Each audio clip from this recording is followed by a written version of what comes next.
Ito na nga ang sinasabi ko, mga kasawild. Habang nag-aawayan kayo, muntik nang lapain na naman ang ating kaban ng bayan.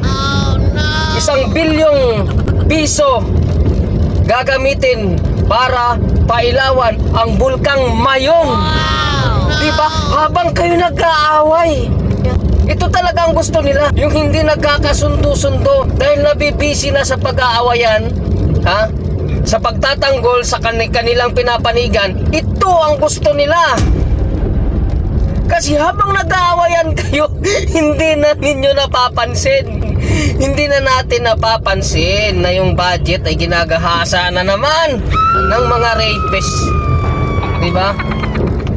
Matakin nyo, pailawan nila yung bulkang Mayon para ano?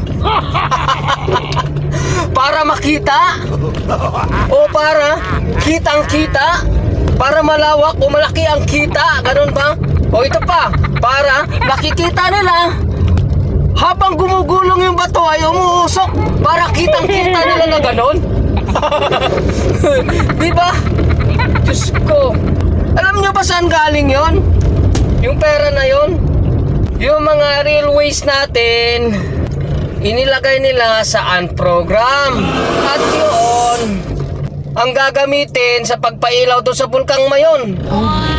Ano bang pakinabang ng bulkang Mayon na yun pag pinailawan? Alin ba mas pakikinabangan ng tao?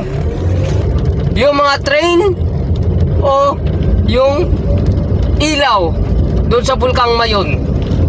Basta pag mamamayan ang makikinabang, dinidelete talaga nila. Dahil in program nila yan, wala na naman. Hindi na naman magagawa yung mga relays natin. Paano tatakbo yung mga train?